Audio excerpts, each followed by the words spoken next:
And then he told my son, my 10-year-old, he's like, hey, the heroes don't let me get near them. So I need you to find out what Spider-Man's weakness is and report back to me. So oh my God, he sent him on a mission. He did, yeah. So my son was like, okay. So then the next day, I think it was the next day, we went and met Spider-Man. So my son's like, oh, what's your weakness? And he said it was pizza because he's from Brooklyn. And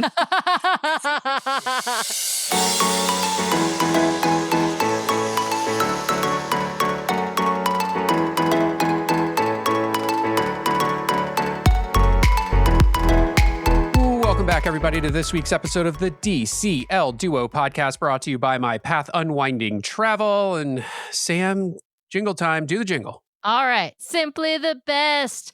Better than all the rest. Thank God I don't do the jingle. It'd be awful. All right, here we go. Sometimes you sing along. It would deter listener reviews. All right, so maybe we have finished up Canada, but we're gonna keep it international for a little bit longer here, and we're gonna head over to Australia. Our good friends down under. Tear rolls down my cheek as we know that Disney's not sailing from Australia any longer. But that does not mean your listener reviews are not important to us because we love hearing from our Australian listeners. So.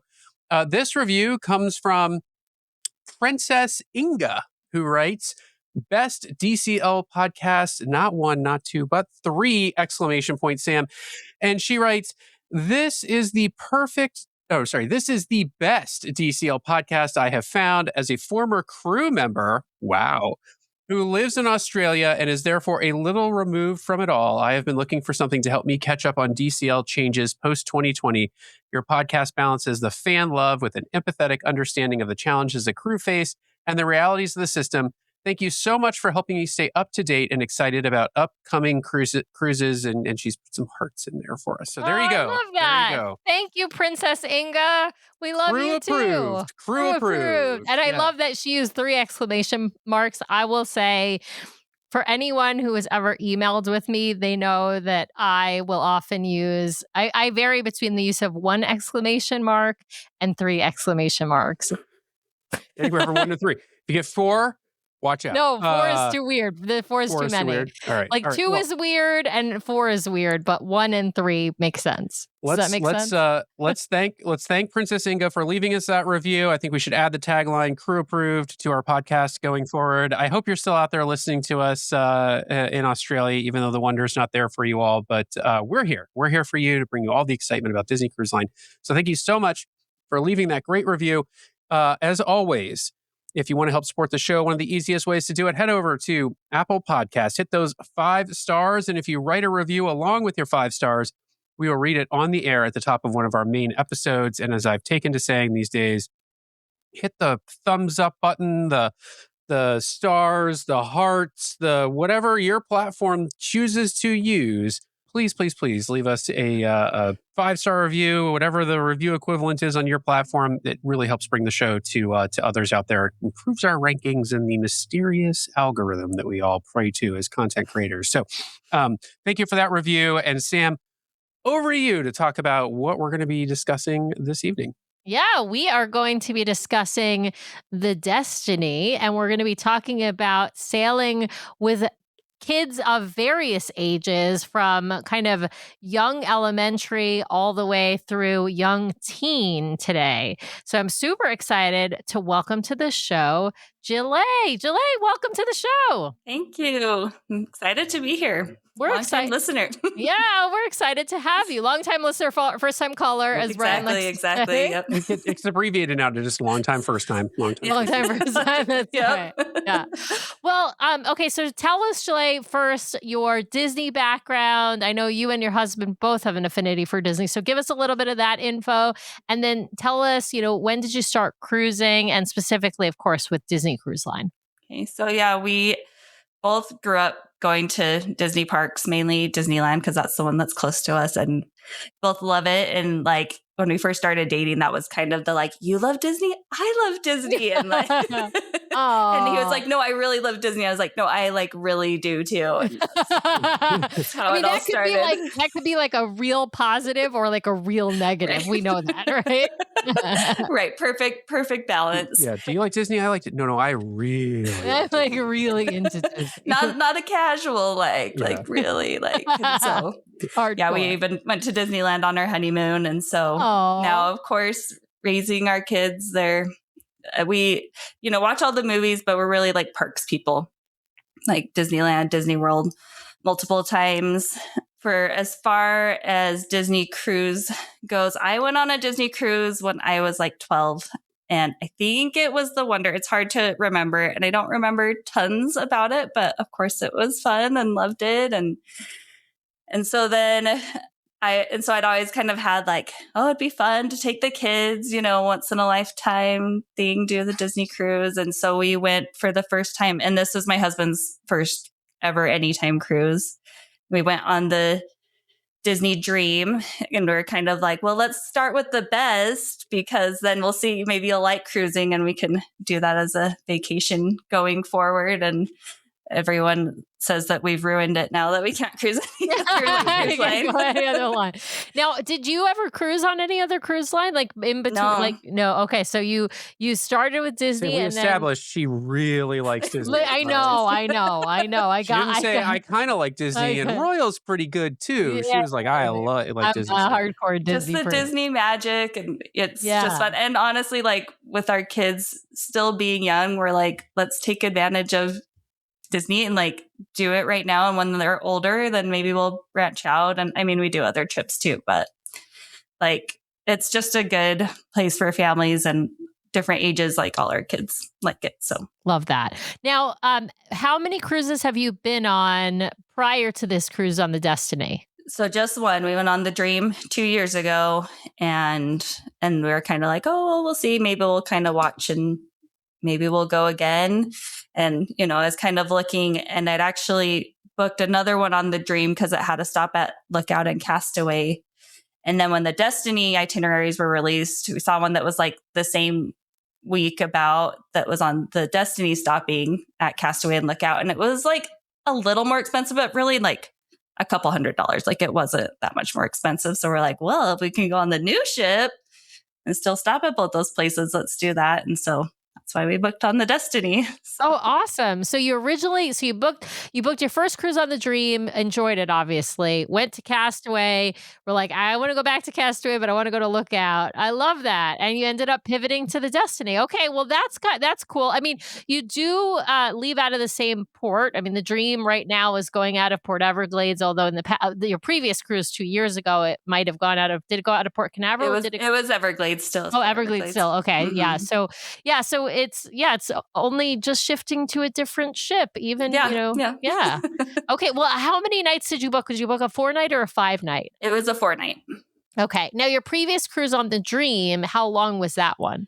It was also a 4-night. Okay, so you have a perfect comparison in terms of like itinerary is almost the same, not exactly the same, but almost the same, and then the same number of nights. Okay, well, what if any preparation? Well, actually, I got to back up. You got to tell us your family makeup, because I mentioned at the top of the show, you got a bunch of kids.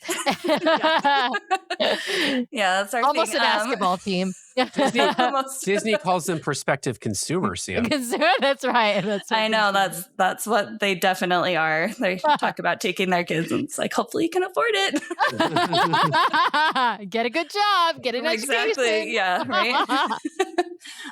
So yeah, it's me and my husband. We have a 13-year-old daughter, and then 3 sons that are 10, 8, and 6. Oh my God, you have 3 boys that are 10, 8, and 6. Oh my God, you poor thing. They're fun. They're great. Yeah. But yeah, I mean, it gets noisy. It's what it is. It's a lot of work. Yeah. Yeah. Well, okay. So, did you do any preparation for the cruise with the kids? I mean, like they had been on a Dream cruise before, but like, did you guys watch like any YouTube videos or were they just kind of like, oh, we're easy. We can like go on a new ship and we don't need any. Yeah, for the Dream, we did watch like videos and walkthroughs. With the Destiny, with it being a new ship, we kind of wanted to like not have spoilers. And so we didn't really watch walkthroughs. We did look at the kids club just because that was different from the dream. And so they could kind of see what was there. But beyond that, we're like, no, let's like be surprised. Like when we walk into the grand hall for the first time, like let's let it be a surprise. And the restaurants and things, or the shows, like we tried to keep it a surprise because that's also part of the fun. And we did to kind of like prep it because we like Marvel. We're not like a huge Marvel family. Like they know the characters. So we watched a few like Marvel things so that they'd be familiar with the characters. Like with our older kids, we watched Thor so that they'd know who like Loki was. I think as long as you have like some ideas, like who's a good guy, who's a bad guy, right? Like you don't need to be like deep into the MCU to get like every new, like you can still enjoy the characters. I think like a great movie to watch is The Avengers, right? The first of like Avengers movie where a lot of the characters interact. And then I think Thor is a great one because then you learn who Loki is, at least the villain side of Loki. And then the other one I would recommend for folks going on the Destiny would be Black Panther, of course, because he's more prominent, like he's a more prominent character on the ship.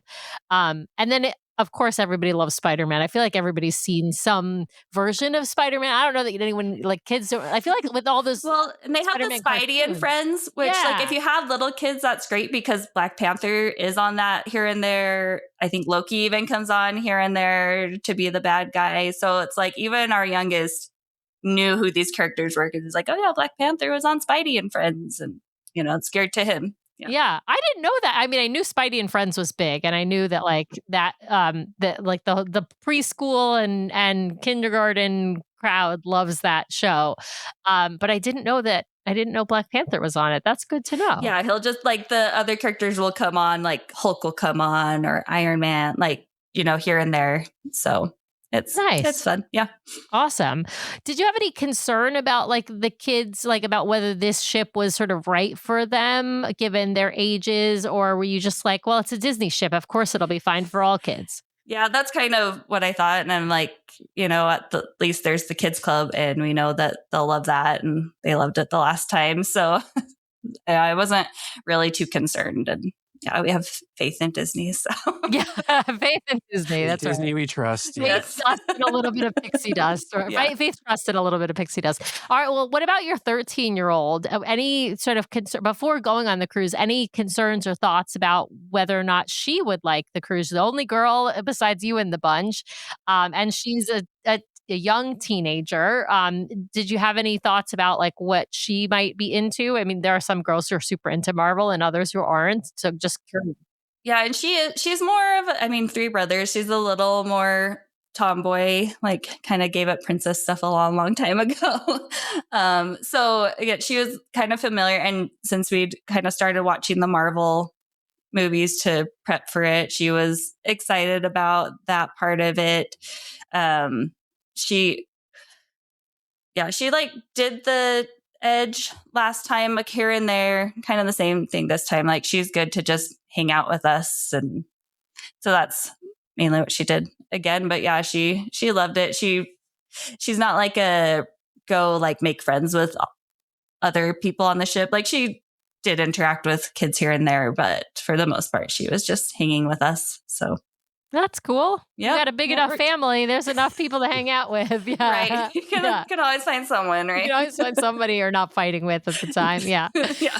Well, let's dive into the planning a little bit. Did you guys know you're Silver Castaway Club members when you're booking your cruise and your onboard activities? Mm-hmm. You were going to Castaway and Lookout. I got to ask the question. I know the answer is likely to be no, but were you booking any excursions in advance of your cruise? We didn't. Yeah. I mean, and that's, I will say, like, you don't. Beach days are great. Yeah. Yeah. You don't need, if you're going to Castaway and you're going to Lookout, nothing wrong with the excursions. There are some really great ones, but I feel like the majority of people don't book excursions because it's such a great beach day. Okay. Well, what about onboard booking? Was there anything that you guys were looking to reserve ahead of time, like, I don't know, Palo or Enchante or any of the adult drink tastings, anything like that? Yeah, we didn't do anything like that. We're just just showed up this time. Yeah, that's Not a bad way to great. go. Yeah, Not a I've bad way got to go. plenty to do, definitely. There is a lot to do on the Destiny, and we're going to get into that in just a second. So I actually highly recommend for anyone going on the Destiny, especially for the first time, like unless you absolutely must do something, if there's something that you've like always been dying to do and one of those things that you have to book that's an additional cost, I actually really recommend not booking like anything because there are so many new entertainment things going on the Destiny, and it's hard to do them all in 4 or 5 days. Oh, I'd say impossible or practically impossible. Yeah. Well, let's then dive into going, traveling there. Now you're flying into Fort Lauderdale, Miami. Where'd you guys fly into? Yeah, we flew into Miami because we were flying from Salt Lake, and it just ended up being a lot less expensive, and they're pretty close. The Miami airport is one of our least favorite airports so far, but it cost wise, it was good. So Yeah, I will agree with you there. The Fort Lauderdale airport is a lot nicer than the Miami airport. And the Miami airport's about an hour away from the port, which is fine. But we have done it both ways too. We have flown into Fort Lauderdale. We have flown into Miami from Seattle, just based on what flight times are available and the cost of the flights and all of that. And the Fort Lauderdale airport is quite a bit closer, but they might not have the Miami airport's a bigger airport, so you're just going to have more options out of there. Well, and the Miami airport's actually a decent hike away from Fort. I mean, it's about an hour. in traffic, it could. It could take longer. Yeah, when we went, we didn't hit traffic. I think it took us like 45 minutes. Yeah. And so That's we kind of went on the not too outskirts of Miami and Fort Lauderdale and over. It wasn't too bad. So yeah. Okay, well, where did you stay and when did you get into well, I'll just say Florida because obviously you're getting into the Miami area. We got in the night before about like 8 p.m. Miami time. And we stayed, there's just a Homewood Suites by the Miami airport, which was perfect because we have a bigger family and they have nice big rooms. Like this was one of the nicest, biggest rooms that we've stayed at in a hotel, like a separate room for the kids and then a living room and then like a separate area for me and my husband. So we're like, oh, we're only here one night. This is really nice. Yeah. Yeah. Now, did you rent a car or did you just take like any like Uber or something to the hotel? We rented a car just because I like priced out doing shuttles and things. And like for convenience, it was a little bit more expensive overall to rent the car, but just convenience wise to just have the car, load up all our kids and gear. And like, we have a couple of kids that are still in boosters, like not have to worry about that. Could just leave them in the van while we were on the cruise. So that's what we did. Nice. Okay. So then the next morning you're still in Miami, you wake up and then you're driving straight to the port, I take it. Well, obviously after breakfast and whatnot. What was your port arrival time? It was 11:45.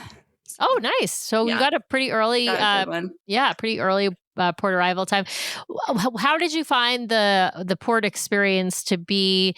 Was it sort of relatively easy to drop off the luggage and then get parked and then get into the terminal, or was it confusing? I know it just depends on which terminal you go to. Yeah, no, it was all great. I mean, there's signs pointing. We had our GPS and it kind of was getting confused about where to take it, but we got to like close by and we're like, oh, follow the signs. And we got exactly where we needed to go and dropped off our luggage. And this time around, I don't know if it's because they made changes or because we were there a little earlier, the experience was a lot better than our first time cruising. We had to wait in like a line out in the parking garage last time and then a big line once we got into like to check in and stuff. And this time we walked straight in. Like there were people out waiting in a line, but we got there when our port arrival time was already 11:45. So we just walked right into the terminal and walked straight up and got checked in. And then we had to wait in the terminal for like 10 to 15 minutes till our number got called, our group number, and got on the ship. Yeah, it was really nice. I love a smooth check-in experience. That's fantastic. Not me. I love it complicated. Take all day. Yeah, take all day. Well, and honestly, I'm surprised you got such a great port arrival time. But I don't know how. I haven't figured out Well, how. I mean, Disney I finds will that exactly. say, because someone on our Facebook group, they mentioned like, oh, if you check back, sometimes you can get a better one.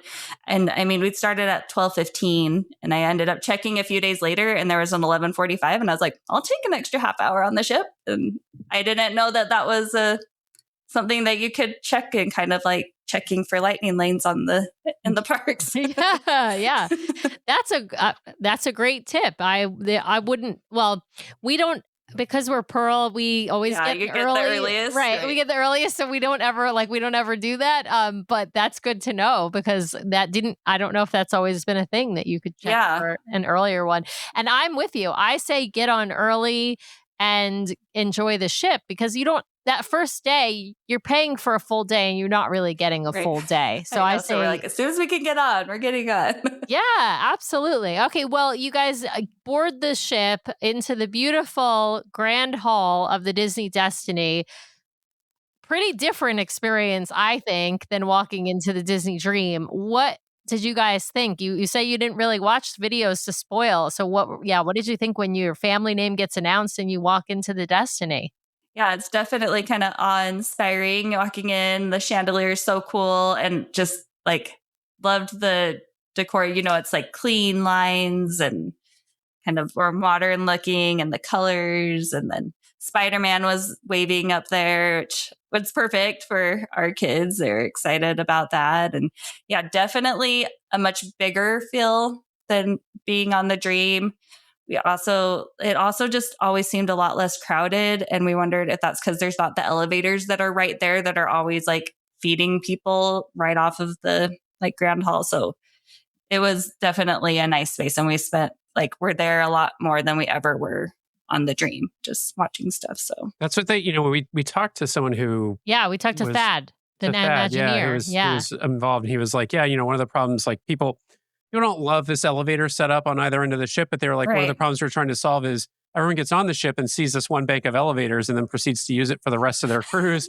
And, Even though it's not their and there's elevator two other banks of elevators that like aren't getting used as much. So we were like, let's just take them out. So when people walk in, they don't immediately see elevators. They find elevators, and then Right. yeah. But Right. it really opens up the space, though. Without the elevator bank to sort of break up the ship, you get this much larger space in the middle of Yeah, that. and then you have the stage there that is like perfect for all the shows and things that they do at that. So And I feel like you just get much better utilization of the grand hall than you. Not to say they don't use the atriums; they use the atrium on every ship, but the grand hall in the Wish class gets used better and more than on any other ship for all kinds of different performances different entertainment performances.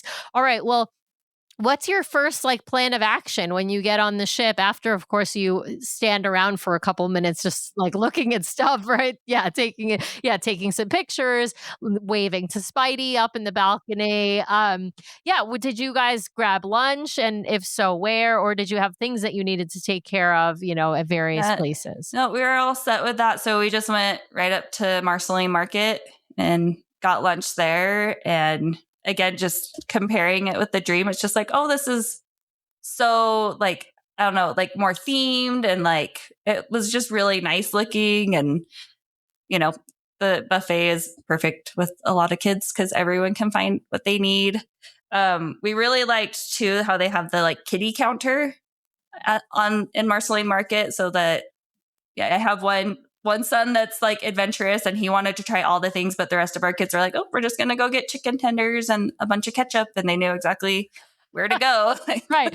Chicken tenders, mac and cheese, usually like corn, like fruit cups. They always had fruit cups. Yeah, exactly. And like all the French fries, all like the staples that and then in the morning, of course, they've got like the Mickey waffles and pancakes and stuff like that. Like things that 90% of kids are probably going to eat. Exactly. So we really liked that. And just started off our trip nice and full and stayed that way till the end.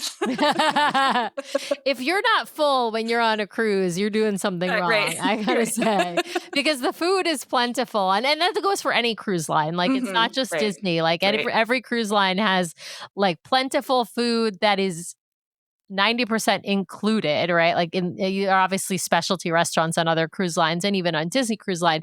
But if you are not eating enough, you're doing something wrong. The cruise line is not It's doing definitely easy to find and stay full. So we did that. I want to talk a little bit about some of the kids' experiences and the kids club in particular. Obviously, we mentioned at the top of the show you've got the Oceaneer Club, and your daughter is edge age. Actually, she could even wave into Vibe, but Vibe is 14 and up, so you can wave into if you're within a year. But you mentioned your daughter did a little bit of stuff with the tween club, but wasn't super into that and was more interested in hanging out with the family. What about the boys? How did they like the kids club on board the Disney Destiny?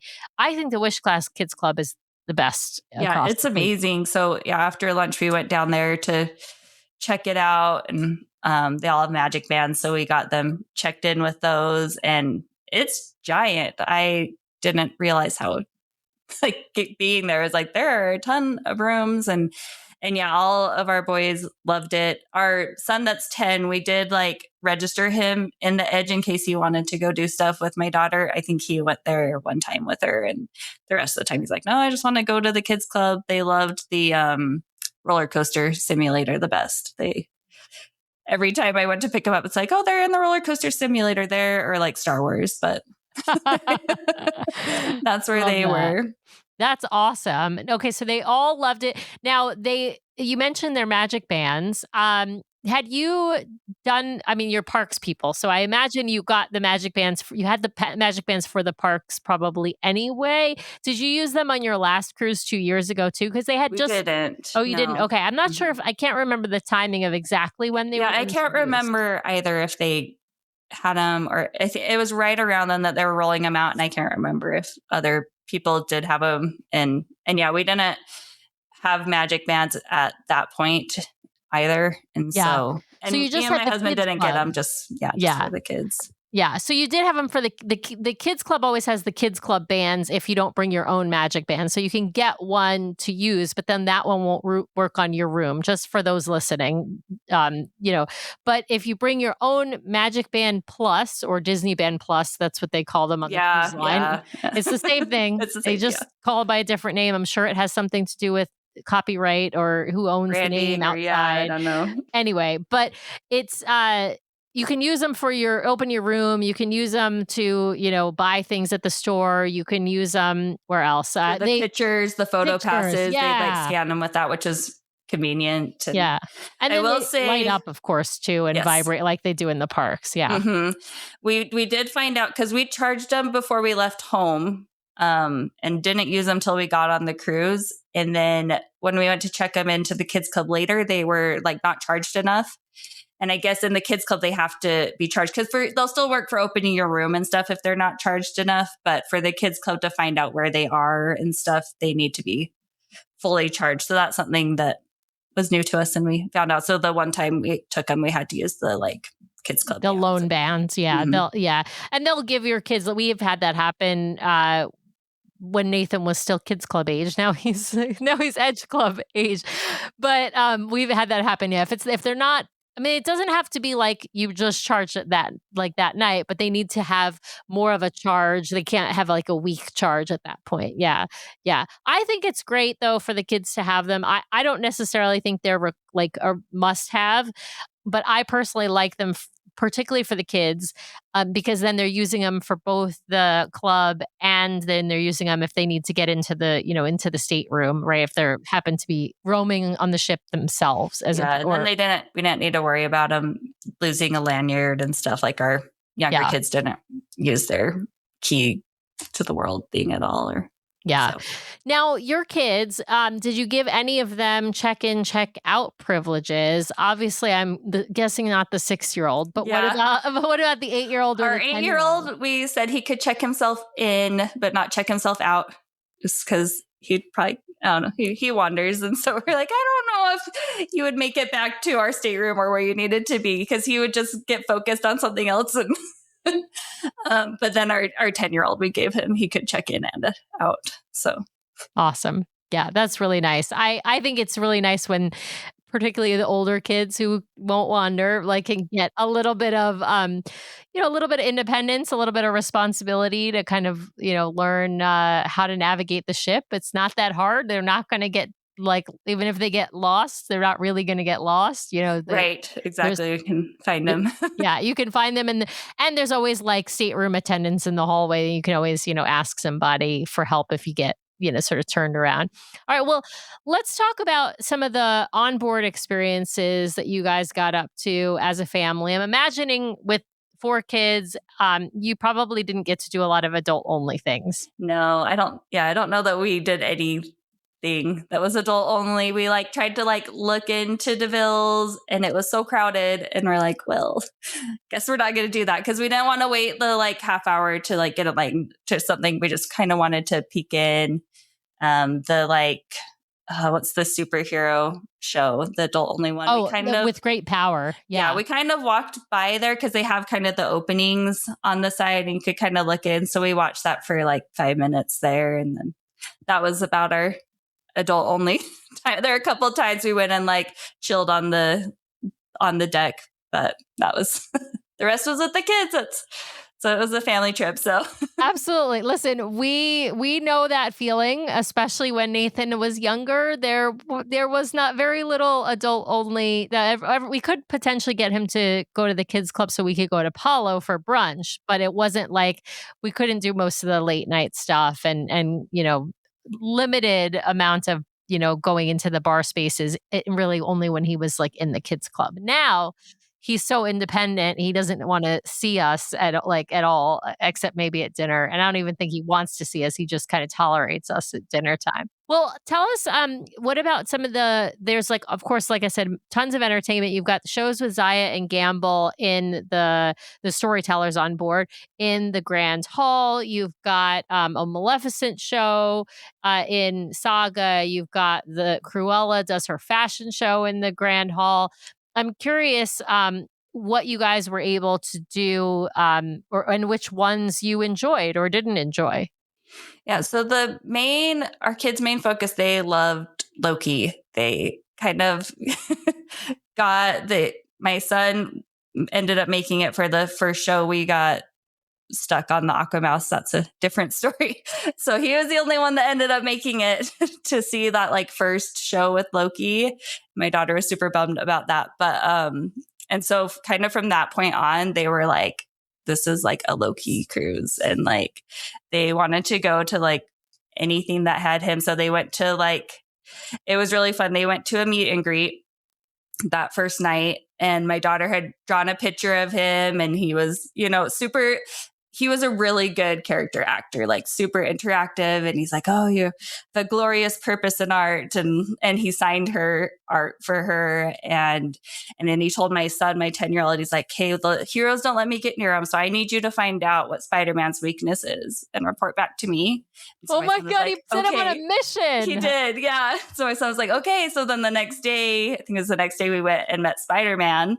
So my son's like, oh, what's your weakness? And he said it was pizza because he's from Brooklyn. And that's a good weakness. I like it. Yeah. And so that was really cute. And so then my kids are like, hey, well, there's this Loki meet and greet the last full day on the ship at 9 a.m. We're going to go meet Loki. And then, we might talk about it. We ended up having some schedule itinerary changes last minute. So Loki, it disappeared from the app, the meet and greet for Loki. And they're like, oh no, what are we going to do? So my kids actually on their own went to guest services and were like, hey, when is Loki going to be available again?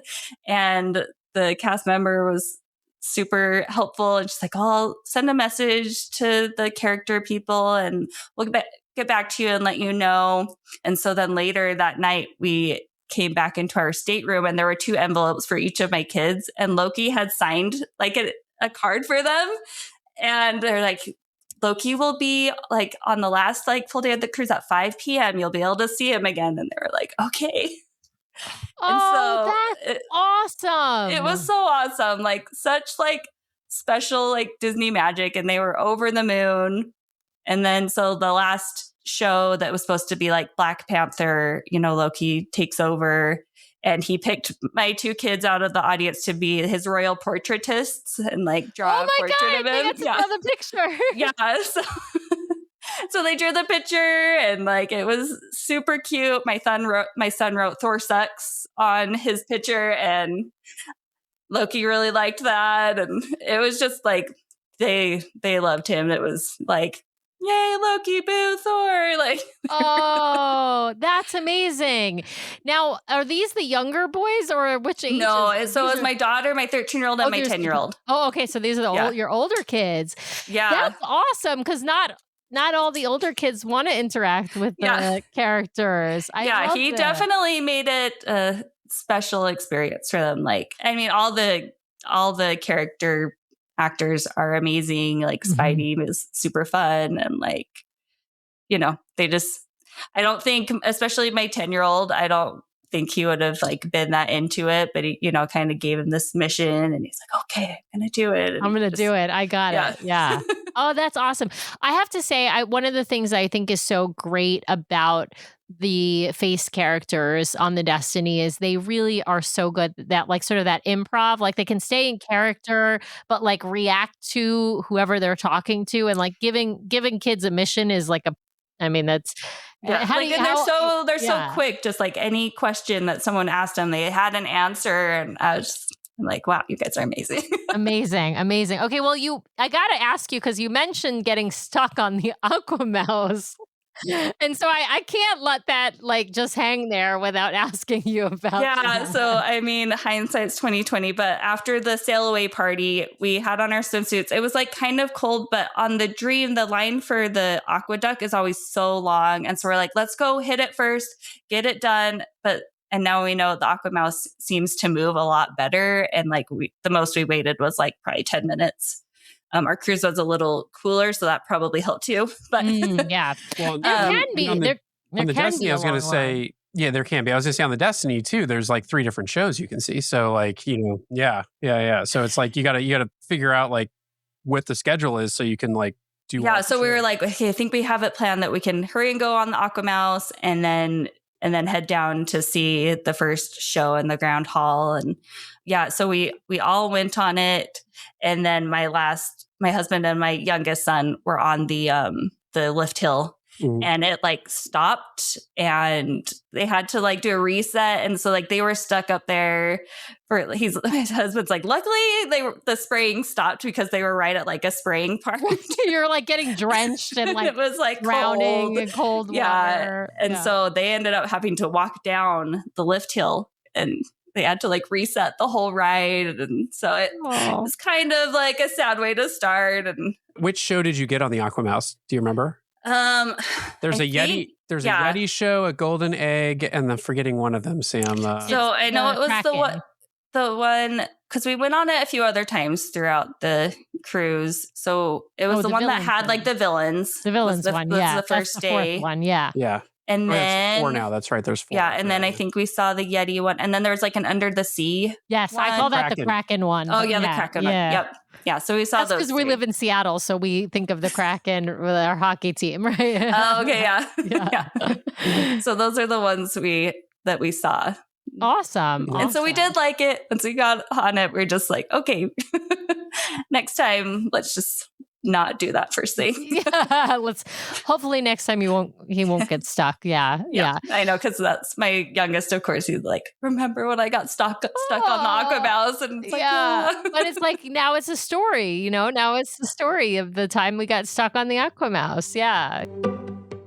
Are you listening to our show because you want to make the most out of your next vacation? Great news, the fabulous team over at My Path Unwinding Travel can help guide you so you don't miss a thing. Their team of professional travel advisors are caring, knowledgeable, and experienced. It's why we use them to book our own travel. My Path Unwinding Travel is an authorized Disney vacation planner, which means they are recognized by Disney for their expertise and service. They have sailed on all the Disney ships, including in concierge, visited the theme parks, adventured with Disney, relaxed at Aulani, and so much more. Whether it's a Disney cruise, a theme park vacation, or Adventures by Disney, or if you are looking to expand beyond the mouse, My Path Unwinding Travel will elevate your next vacation planning experience. Even if you have already booked, reach out for a complimentary consultation to make your vacation even more magical. Ready to talk to the experts? Head over to mypathunwinding.com/DCL Duo or email dclduo@mypathunwinding.com so they know we sent you their way. Thanks, My Path Unwinding, for sponsoring today's show. Now back to the episode. Well, I wanted to ask about, you also mentioned an itinerary change. Tell us what that was. So there were high winds when we were on the ship. So we docked, our first day was at Lookout. So we docked there. The winds were like crazy on the pier. On the island, it was fine. But then the next day we were supposed to do Castaway, and they tried docking a few different times and just, it wasn't happening. And we're really sad. So that changed into a sea day, which props to the crew members because they just took it in stride and had a bunch of stuff, and we filled the day just fine. And so then the next day that was supposed to be our sea day, we actually ended up going to Nassau. We stayed on the ship and just did another sea day. And you guys were docked next to the Dream that day, weren't you? We were, yes, which was fun because we were like, oh, remember the Dream? And we were excited. And then when we sailed away, we got to do the horn battle, which was so fun. And so we're like, well, that made it kind of worth it. Still would have rather gone to Castaway, but Yeah. Well, and your previous sailing, you had gone to Castaway, and this time you went to Lookout. So I feel like this is a good segue to talking about that, because obviously you originally thought you were going to get to go to both, and you would have been able to do that direct comparison, just, a day apart. But I'm curious, it's 2 years apart. Castaway hasn't changed, Jillaye. It's like literally it's the same every time we go, and not that there's anything wrong with that. It's wonderful. But I'm curious, you mentioned, of course, it was real windy, and so it was the walk on the pier is super windy if there are high winds. But what did you think of the island, and how did you think it compared to Castaway? Like, did you like it more, less, equal? And what sort of things did you notice to be markedly different, I guess? yeah, I feel like they have like their pros and cons. I mean, and the walking part was fine. Like, I mean, it's long, but it was really like the winds, and our kids were like, we're freezing. It's like, I know, but hopefully it'll be okay. And luckily, once we got over there, it was fine. On the island, the winds were fine, and the beach was beautiful and huge, which is definitely an upgrade from Castaway. Just that, just walk down a little farther and you can have tons of space. Sand was like super soft. The water was so like blue and pretty, and the food was great. I also felt like our one complaint with Castaway, the bathrooms, I don't know if it's just the day we were there, like a lot of them were having issues, like kind of overflowing, and they're really small, and they're kind of old. They're kind of dingy. Like the bathrooms on Lookout are much nicer. They're newer, more modern, right? It's just, and most of the time the ones at Castaway, hopefully they're most of the time are working. Occasionally you have issues, but I do think the ones at Lookout are just quite a bit nicer. I wonder, did the boys like the rush out, gush out, and perhaps your daughter as well?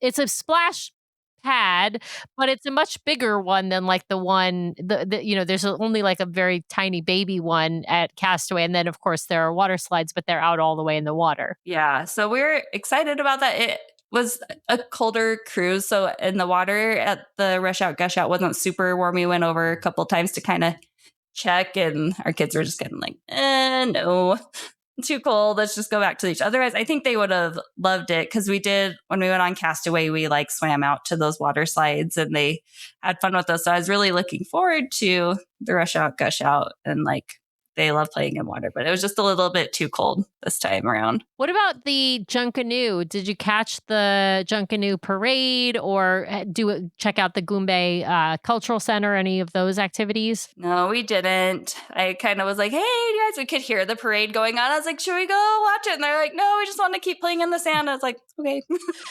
Total kids. Yeah. Yeah. I have to ditch Nathan to go and see any of that stuff. And same with like the character. If I want to see the characters on Lookout or on Castaway, frankly. I got to ditch Nathan because he's just like, nope, I'm busy. I'm playing in the water and the sand. I'm building a moat and a sand castle and, a palace. And especially since we knew, because we'd known that like the few ships before us, like days before us, hadn't been able to dock at Castaway. And so we were like, this might be our one beach day. So let's just stay on the beach. So I'm glad that we did. Yeah, that was good planning because, there's no guarantee with being able to dock at any port, right? You just don't know depending on the weather.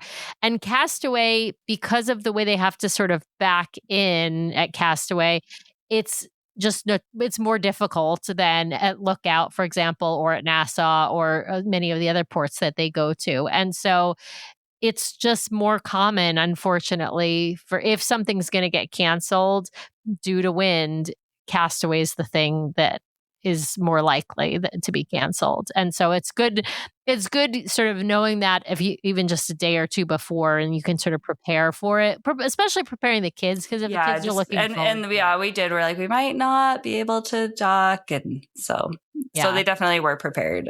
Yeah, it's good the cast was communicating that possibility too, because I mean, I feel like you get less angry passengers if you give them full disclosure, like, hey, this is what's going on, and there's a chance we'll dock, there's a chance we won't. Yeah, I know. And part of it, because they did like attempt, and we're like, I wonder like if they know like we're not going to be able to, but let's attempt so then people can see. We have heard of times where they haven't even attempted because there are times where they don't even attempt it. They just change the itinerary even the day in advance. In fact, that's what they did on, I think it was the Treasure. Maybe, I don't know if it was the same week as your cruise or if it was the week might have been, because I think the Treasure was supposed to be there the day before we were there, and they weren't able to. Yeah, and they only docked in Tortola. They were supposed to have three ports over the course of a week, and they only docked in one port because the winds were that bad. And so, yeah, it's they have some idea, but they didn't even try, on that cruise to dock at Castaway. And some of the other ships, I think, have, we've heard of times where they don't even attempt it because they know it's just too dangerous. So, all right. So we just waved bye to Castaway as we sailed away. Yeah. I mean, it's a bummer, but it is what it is. I'll tell you, it's actually the biggest bummer is actually for the crew, because the crew gets more of not a full day off, but they get some time off on the island, especially a lot of the entertainment crew. And when that gets canceled, well, guess what? Now they have to entertain all the people on board. Yeah, I was talking to like the kids club people, because I was like, because it was supposed to be like open house hours, initially. And it's like, now you guys are just all here. And they're just all there doing secure programming. Exactly. Yep. Yeah. But they were great, of course. So. Yeah. Well, I'm curious about the dining aspect. We haven't talked about dining on board yet. Of course, you've got for you guys, all three new restaurants: 1923, Worlds of Marvel, and of course, I'm blanking, Pride Lands. I was about to say Coco, but that's Treasure. I'm curious what you all thought of, the show aspect, but also the food and the theming of the restaurants. We loved like the theming. So like our first night was 1923, which was nice because it was like, this is kind of, especially for our kids, like, I don't know, it's fine. It was food, but they weren't that excited. They really liked the Marvel one and had the fun trivia throughout the whole thing that they played and entertained them. And the Groot and Rocket show was really cute. And then I love shows and singing. So I think I was the most like, Pride Lands, it's amazing. This is so good. And my kids were fine with it. And my husband especially liked the food at Pride Lands. He's gluten-free. And they all had like good options, but Pride Lands was like, this food is like perfect to like be made gluten-free. And so awesome. Now, did you communicate with Disney Cruise Line in advance to let them know he was gluten-free? Because I know of course you can always talk to special services in advance, but even I know just they put a note just in your file so that when you show up the first day for dinner, your crew at least know, your serving team at least know, even though they don't know necessarily what your husband's going to order. Was that taken care of ahead of time? Yeah, we did put the note in for that, so they were aware of that. And luckily, he's not celiac, so it's not like as difficult as like some other people. And which was nice that they kind of gave us this option, because last cruise they kind of treated it more as like celiac and like we're super cautious, which is super good that they can do that. But our server could also be like, yeah, this one's fine. The reason it's like not marked gluten-free is because like possible cross contamination, which he can.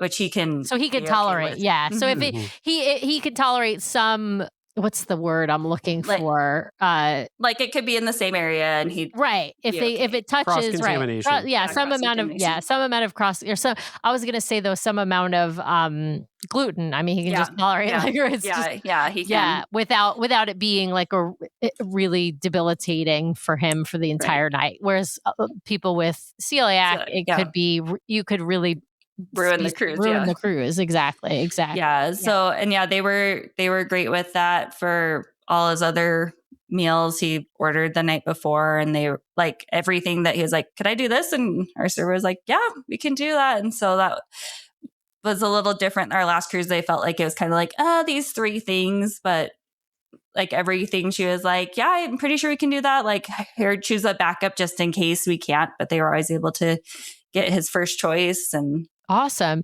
Now, did he pre-order for breakfast and lunch as well? Or did you just kind of deal with those in Marceline or the pool deck or wherever? Yeah, for Lookout, we did pre-order the day before. And then I think he did, for the last day for the churro waffles, he made sure to pre-order those so that he was able to have those. Exposure is the word I was looking for. The word finally just popped in my head. Like, he can tolerate some exposure to gluten, but he's not going to eat a Mickey churro waffle that is not gluten-free. That would be a problem. Yeah, exactly. Yeah. And we found with like breakfast and like the lunches, I don't know if it made a huge difference, like ordering ahead for those, like for dinner for sure. It kind of still seemed like for breakfast and lunch, he was waiting a while either way, because some of the days we did pre-order and some of the days we didn't. And yeah, I think it is more effective for dinner, because dinner you have like a set time and set staff, right? Like, who are going to be serving you. The problem with the pre-order with breakfast and lunch is they always tell you, okay, like just when you show up, you ask for like the manager person who's in charge, and then they'll go and make sure your stuff is getting made, right? But like, it's not pre-made, because if it was pre-made, then it would just be sitting there for hours, because you could show up for breakfast at 6 a.m. or you could show up for breakfast at 9 a.m. and they don't know when you're. So that's the one thing about the pre-order, that it just doesn't work as efficiently for breakfast and lunch as it does. Yeah, which dinner. I totally get. So a lot of days, like he got like omelets for breakfast. It's like, it's already just gluten-free. And right. There's no gluten in eggs. I mean, unless you're adding stuff to eggs, there's no gluten in eggs. Exactly, yeah. Right. There's no gluten in corn. I love when you see like tortilla chips and they have like gluten-free, and it's like, yeah, because corn doesn't have gluten. Hopefully. I mean, you'd be surprised. Sometimes like IHOP does add flour to their eggs, so fair. There, so you never know. Fair. Absolutely. Okay, well, I would love to ask about the kids in the Pride Lands in particular. One, did they order anything not on the kids menu, or were they always ordering off the kids menu? And 2, what did they think of the show? So my 10-year-old, like I said, he's our adventurous eater. So he ordered off the adult menu most of the nights, because he was always like, yeah, I want to try all the different stuff. I can't remember for sure what he ordered, but he didn't eat very much off the kids menu, and some of the stuff he liked and some he didn't. But I was like, oh, you could always go up to the pool deck if you hate it, like. Yep. And they were kind of like meh about the show. I would say like they were fine with it, but they didn't get into it. That's a bummer. No, yeah.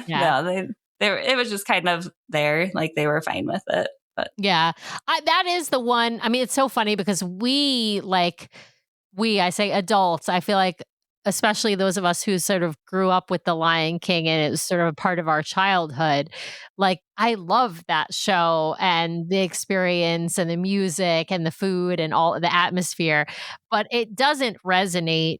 It didn't resonate for Nathan in that way. And I do think that the Marvel interactivity of that, the trivia and like with the show kind of going on intermittently does really capture the kids, even the ones who aren't that into Marvel. And I don't know too, because it's like maybe because it's actual people kind of telling the Lion King story. So like, well, it's not the characters that I know, like even though they've seen the Lion King, they don't kind of have that concept yet with that. So unfortunately, it's as expected. I think that I think that show is geared for the adult audience more than the kid audience. Yeah, I think so. Like I said, I thought it was amazing. I loved it. So I was like crying at the end. Brian, I thought you were going to jump in. I was about to jump in. Oh, I was going to ask about main stage shows, and I wanted to hear what you thought of Hercules on board. Loved it. Yeah, it was amazing. Like the whole cast was amazing and just blown away. Unfortunately, the Hydra puppets weren't working, so it was just a projection. So we're like, dang it, because I did know they were going to be there because I hadn't watched the show, but I'd seen pictures of them, and I was like, oh no. How was the projection though? Yeah. Did they just do were there any actors on stage, or was it just like so Hercules was still fighting them, and it was interesting because it actually took you a second. It looked like they just recorded the Hydra puppets, and so you could see the like puppeteers even like, but it was just on the screen, like the back screen. And so, and I mean, I'm glad that it's still like they don't have to cancel the show, that they have like a B mode, but and we did see like the Titan puppets were working, and so we saw those, but okay. Yeah, I was like, I have to go again. I feel like the Hydras are the star of the show because they're like, spoiler alert for anyone out there listening. Skip ahead 30 seconds if you don't want to hear this. But they swallow Hercules, which is crazy to me. Yeah. It was so crazy. And so they just kind of had fog, and he like fell to the ground, and I was like, oh, sad. But it is good to have a B mode because definitely, like you said, then it doesn't get canceled. There are some other, so pretty much all of the shows have some kind of B mode for certain things. For example, I forget which show it is, but there's a scene where it happens in Tiana's Tiana's restaurant, and she's walking on chairs. And if there's really bad like seas, she doesn't walk on the chairs. She walks in front of the chairs, right? Like so, they do have certain things that they make sure are in place. So in case of, real rough seas or a puppet's not working or some special effect isn't working, right? They do have some, not everything I'm sure has a B mode, but a lot of things have a B mode. So yeah, definitely. Good to know. Now, had you gone to see all the shows on the Dream as well? Mm-hmm. Yeah. Yeah, because you mentioned you're a show person, so that was something you're, I'm sure, looking. And I feel like I'm like that's also like a big reason to go on Disney Cruise. Like if you love shows and Broadway, like it's definitely like that's one of our favorite parts of the cruise. I feel like is the shows. So now, we saw. Do all of your kids go? Do all 4 of your kids go to the shows? The only one, I guess, for the first one, the Seize the Adventure, our oldest 2 went and met Loki instead. They went and waited in line for him. And luckily, that one was so short, I was able to go and head out and meet him right as they got to him and took pictures. But so they didn't go to that first one, which was good because that's definitely geared for young kids, I feel like. And then me. I love that show. I mean, I do too. But it's a good intro to like a theater performance if you have little kids. Yeah, totally. That's what I always say to people. If you're going to use like one as a test, Seize the Adventure is. Like, it was short, like goofy. Yes. It was fun. And then my youngest son decided he didn't want to do Frozen, and so he went to the kids club. Our other kids were kind of like, and even my husband were kind of like, I don't know. We've seen so much Frozen stuff. We're kind of like done with it. So we might not stay the whole thing, but then it was just amazing. And they were blown away. Good. Yeah. My husband's like, I loved the puppets, and like the Olaf was super cute. And like, so I always tell people, I'll be honest, Frozen is not like one of my favorite IPs. Like it's fine. We've just seen so much of it. Right. There's so much Frozen everywhere, right? Like Frozen's just everywhere. But I think that is such a good production on the cruise line. And like you mentioned, the puppetry is amazing, both with the littles. I won't say anything more than that. And also with Olaf. But it's just, and also the trolls, of course. Yeah. But I think it's so good. And I think it's better than the Broadway version. I also think it's better than the version that they used to have at DCA and the Hyperion Theater. So, no shame on the parks versions of various productions. Some of them are incredible, but like I just think the one on the cruise line is the creme de la creme of the Disney of Frozen on stage. Yeah. So I'm glad you went to that. All right. Well, have we missed anything? I feel like we've hit most of the main topics. Were there any other entertainment things that you guys did that you really either enjoyed or didn't enjoy? I mean, did you wait in line for Dr. Facilier's parlor, or did you just do the meet and greet with him or anything? Yeah, we didn't do Dr. Facilier just because our kids were just kind of like, no. And so they just didn't want to wait in line. We did a lot of trivia, our kids like that. And so our daughter, she loves Star Wars. And so that was like going on this cruise was like, I have to do Star Wars trivia. And so we went and did it, and it was us and like another couple, and then one like guy that was by himself that got a perfect score. And so then they had to do a tiebreaker, and it was like, what's the length of the sand crawler? And so it's just kind of like a random guess, kind of one. And so we didn't end up winning, but it was really cute because it was like an older couple. The lady came over to us and she's like, if you guys know this much about Star Wars trivia, like they could see that it was our kids that were like doing it. So she gave my daughter like her medal because she's like, it was my husband that was doing it. And then the cast member was like, and I have some for your other kids too, and like gave them medals, and they were so excited. Oh, that's amazing. I love that. Again, more Disney magic. Yeah. It was super sweet. And our kids were so excited. And our 6-year-old, he didn't contribute much, but he wore that medal with pride like the rest of the time. And our day that we did in Fort Lauderdale before we flew home, he wore his medal the whole time. Oh, I love that. I also love that your daughter loves Star Wars because I will say I love modern Star Wars. Like I am a huge fan of Andor. I think Andor is like, I think it's like top 5 television shows, period. Like it is like in my top 5. And I have a list that includes The Wire. So we're talking, this is really serious stuff. But yeah, I think Andor is incredible. And I love when I hear about girls who also love Star Wars. You might have to take her on the Wish because there's droids there now. Oh yeah. So, I know. Or if they ever bring back the Star Wars Day at Sea, we'd be all for that. But I don't know that they will. Yeah. Well, and have you taken her into, like, has she gotten to go into she's not an Oceaneer Club age anymore, but did you take her into the open house for because there's that awesome, what are they, Star Wars cargo bay, I think is what they call it. Yeah, so we did that on the Destiny, and she loved that. And then also on the Dream. They have the Millennium Falcon. Mm-hmm. Yeah. That they have, I think it's a bummer that a lot of the Star Wars stuff on the ships is only in the kids club, but you can go. You just got to make sure to go during open house hours. Yeah. Did your kids get a chance to see the Haunted Mansion parlor? Yes, I'm trying to remember. I think we took different ones at different times. I think they all saw it because we did go in there and we're parks people, and so they loved that. We kind of just lurked around and walked around because it was crowded like every time that we went. But it was super cool. Loved it. Well, and I think I like that it's available for all ages. I do too. Yeah, before 9 p.m., right? Mm-hmm. Like and then of course the Sanctum is available for all ages all the time. But unfortunately, as you mentioned at the beginning, DeVille's is only open to adults, and it tends to be quite crowded, and so not really an area you can take the kids other than maybe a peek. Did you get a chance to peek into the Cask and Cannon, the Pirates of the Caribbean pub? Yeah, we did. And going in there, I was like, oh, I wish the Haunted Mansion parlor was this big. Yeah. That's one thing that surprised me with Haunted Mansion and DeVille's. I was like, oh, these are small.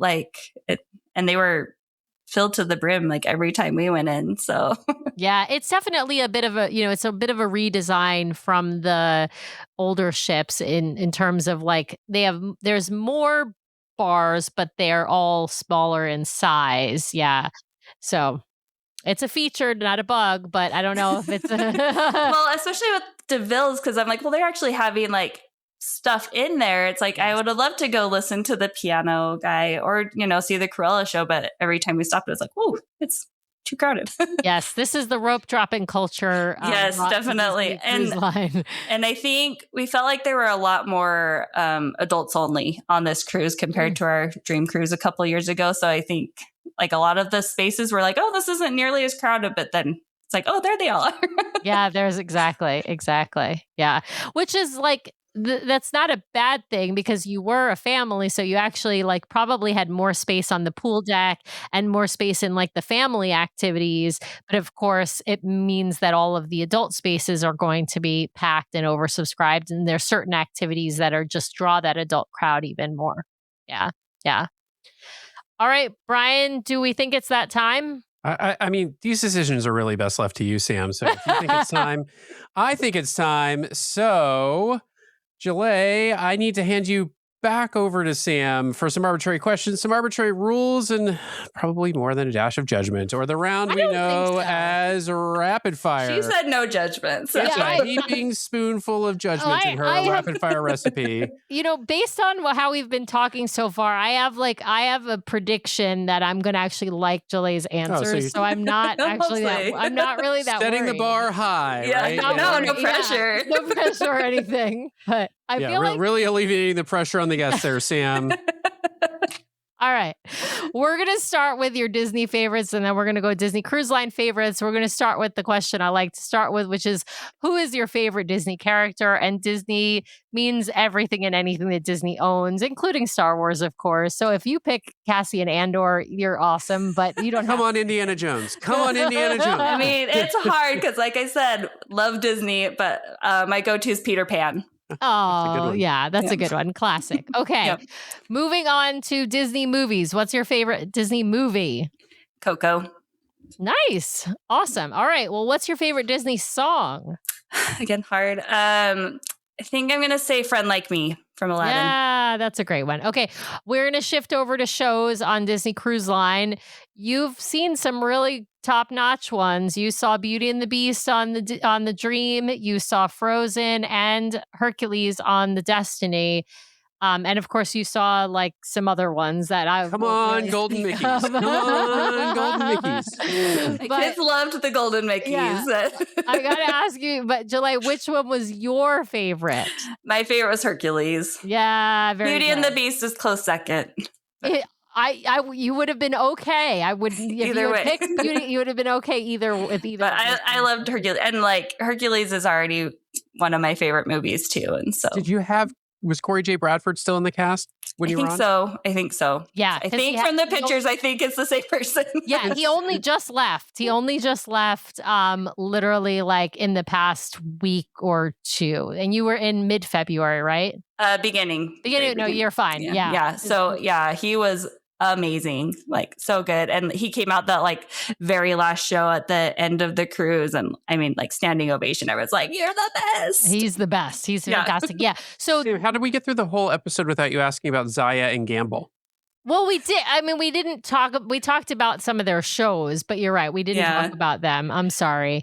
How did you? Okay, I'm going to add in a rapid fire question. What did you think of Zaya and Gamble? And why were they awesome? Yeah, and why is your answer that they're awesome? Yeah. Yeah. I mean, they're awesome. We didn't interact with them like quite as much. I think we just kind of missed some of the shows that they're a part of. Like my one son made it to the first one, and they were at the sail away party.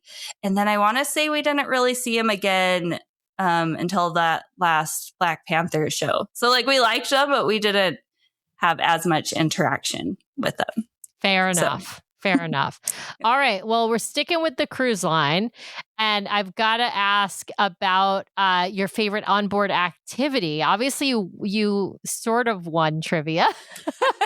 Well, we almost won the Disney Tunes trivia. That came down to a cool. bonus question too. So we do like trivia. So Yeah. Is that it? Would you say that's the favorite activity, or probably that for like the entertainment aspect, I guess. And then especially me and my husband, we really like going down to like the deck 4 or 5. I can't remember which one it is on the Destiny, where they just have the walkway and the chairs and shuffleboard. It gets always quiet there and just sit and watch the ocean go by. That's deck one 4. of our favorites. Yes, Yeah. the promenade deck 4 on all the ships, actually. It's deck 4. Yeah. And I love that too. It's not as good on the Wish class just because you don't have you can't do like a full loop, but it's still a lovely place to hang out. You just less walking available. Yeah. Yeah. My husband he went to the very front of the ship a couple times because you can get to that, which we couldn't on the Dream. And he was like, there's never anyone there. And it was amazing. Oh, cool. Love that. All right. We got to switch over to dining because it's really the most important part other than the shows, it's the second most important part of the cruise.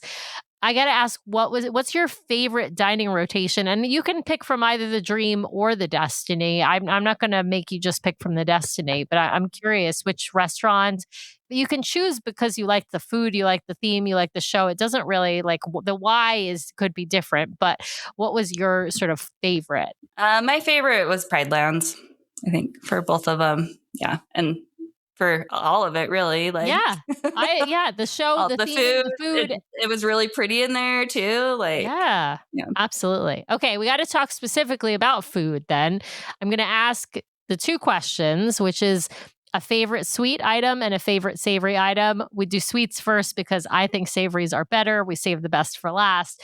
So we start with what was a favorite sweet item? So sweets are my favorite. So Brian's too, but it doesn't matter. It's my rapid fire. Right?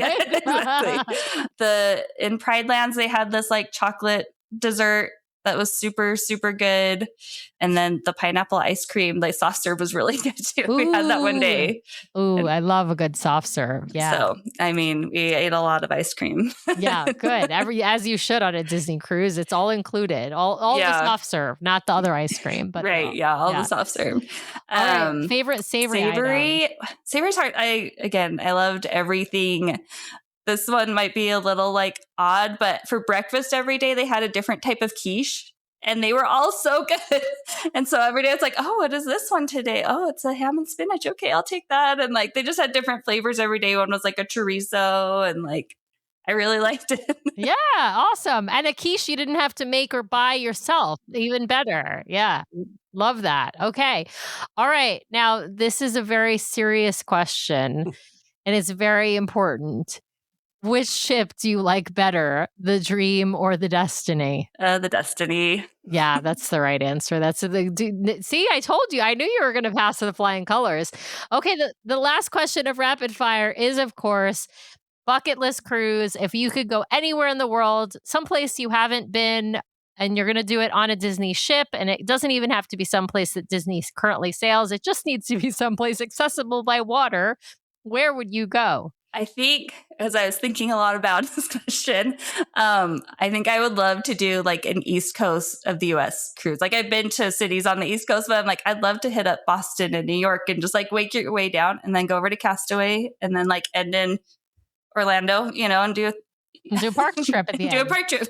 I love that. We could hit all the major US cities on the Eastern Seaboard and then we end at Disney World. I love it. I'm coming with you. All right.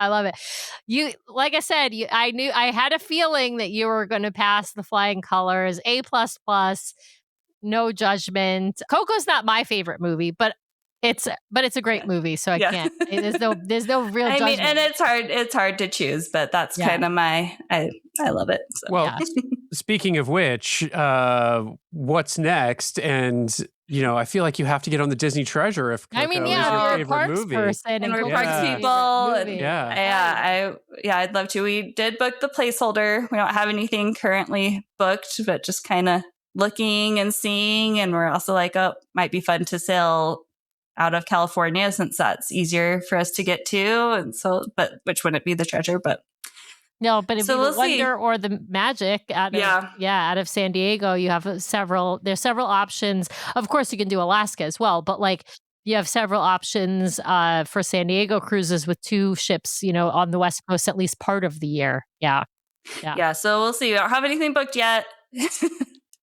Love to go again. So we'll just see time wise and everything. Hopefully we can get back again. I mean, I was like, well, we'll see, but we did book the placeholder, so it will probably happen. So you have a 2-year limit. There you go. We have a 2-year limit, yeah. Yeah, we got a few of those stacked up ourselves. That we probably won't end up using, but hey, there you go. I know, it's like no risk, right? Yeah. Exactly. It's hard. You can buy 2 on every sailing you go on, and then obviously not necessarily. We have friends who go on 10 cruises a year. That we can't do that. It's just not possible. But just for time and with like the kids and everything. Keep playing Powerball, Sam. We'll get there. Yes, We it's too late to buy tickets for tonight, I think. But or for the I can't remember if it's the Mega Millions or the Powerball that's tonight. You can't win if you don't play. If you don't play, absolutely. Yeah. So all right. Well, Jillaye, it has been fabulous talking to you this evening and hearing all about your adventures on board the Destiny. Wait, that's confusing. Right? Your fun travels aboard the Destiny. I can't use the word adventure anymore. Yeah, I know. Yeah. Someone posted today a fun song. I forget what it was, but it has like 3 of the Disney ships in the name, and it was like that they had managed to do all 3. So anyway, thank you for coming on. Thank you for sharing your experience with our audience out there. We really appreciate it. Hey, well, thanks for having me.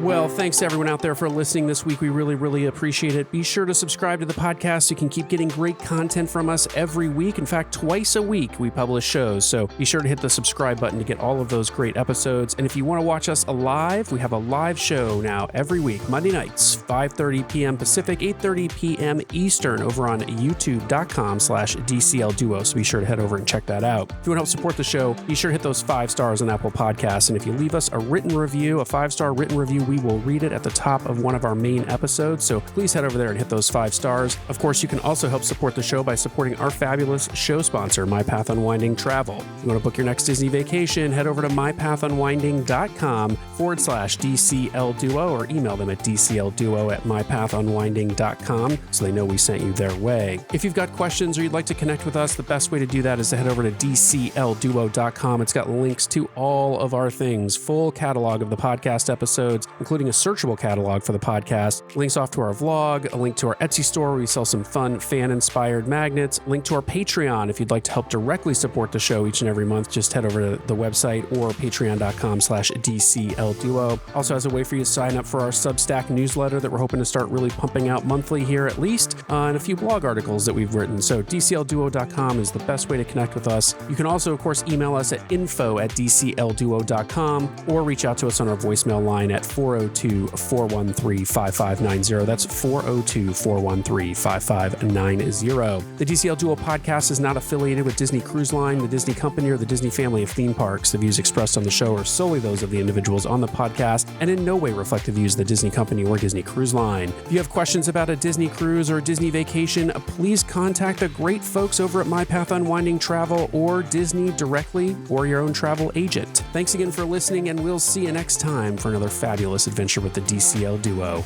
Good night.